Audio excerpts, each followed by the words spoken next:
今日は五葉松の針金掛けをやろうと思います。こちらの五葉松は四国産のもので、植え替えは2年前ぐらいに、済ませておきました。五葉松といえば高山性のものですから、夏の管理はちょっとデリケートなのかなと思っていて、夏やることといえば、ちょっと古葉を取って、懐の方を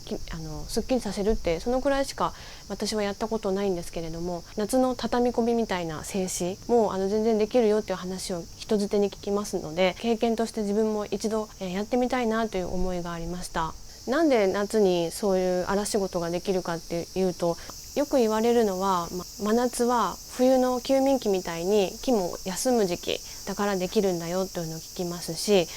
葉が固まってるからできるんだよっていう話も聞きます。最初は業者的ないろんな事情からですね、夏も可能だっていう程度なのかなと思ったんですけど、冬のきつい静止は、避けやすいけれども、今時期は結構幹枝が粘りがあって避けないし全然枯れないよっていう話を聞きました。むしろ暑ければ暑いほど針金掛けはいいよっていう話でした。同じ考えで夏の植え替えっていうのを五葉松ものの本なんかにも書いてありますけれども、最近はあまり勧める人が少ないなと思いますし、私も夏の植え替えあんまりやらないようにしてます。暑いですからね。これはですね、やっぱ四国のやつは私の棚場で枯れないです。ナス系の寒冷地の五葉松は今年結構枯らしてしまったんですけれども、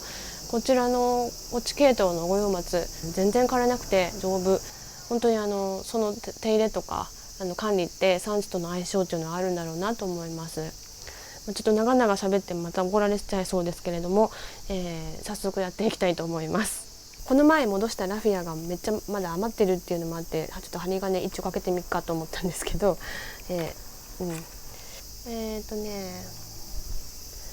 何束かもうぐちゃぐちゃになっちゃったんで、こう細いやつも全部まとめて何束か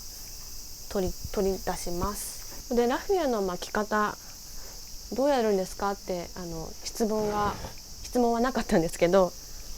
私の巻き方特に何の変哲もないんですが、私の巻き方を紹介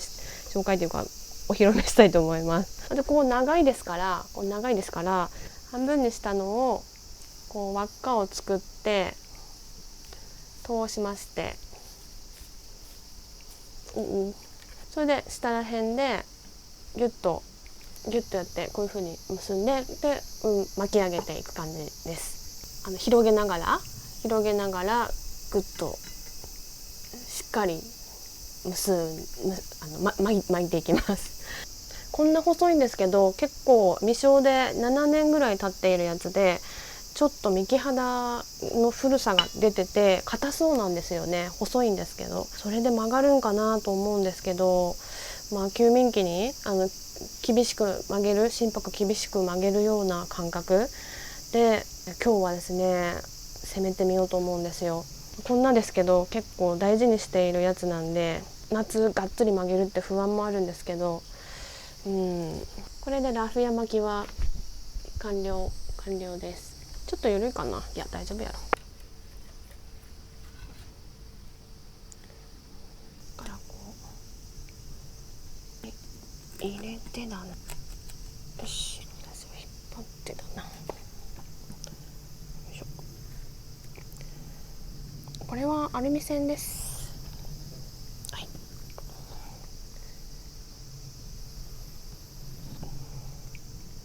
丁寧に抱きつけながらの。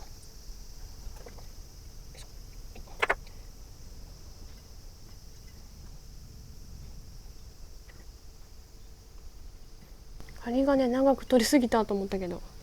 曲がってる幹やったけ結構3倍ぐらい取ってもちょうどいいぐらいかもしれない。くの字にしてテンションパンチですね。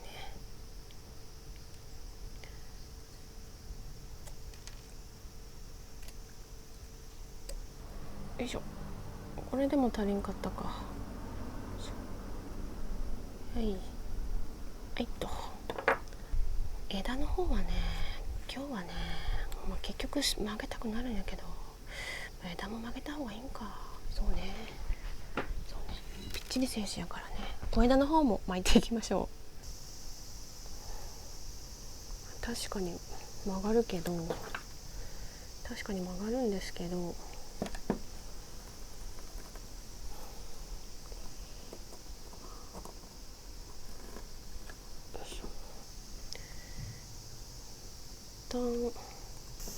まさか夏にペンチ使うとは思わなかったんですけど、ペンチも使いつつしっかり曲げると、こ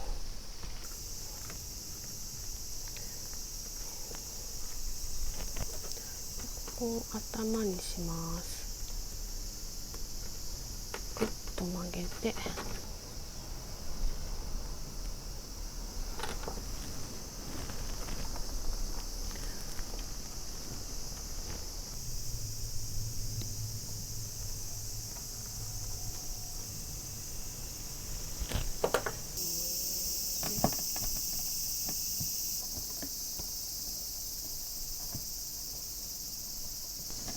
確かに曲げてる感じは五葉松がそもそも曲がりやすいっていうのもありますけど、ミシミシとかそういう風に言う感じはない。本当にしなりはあるんだろうなと思いますね。はい、針金掛け幹曲げやっておきました。しっかりぐにゅぐにゅと曲げて、離れてるところは針金で引っ張ったりとかして、くっつくようにしております。正面は、ここがいいかななんて思ってますけど、これで枯れなければ夏の静止どんどん積極的に今度からやっていきたいと思います。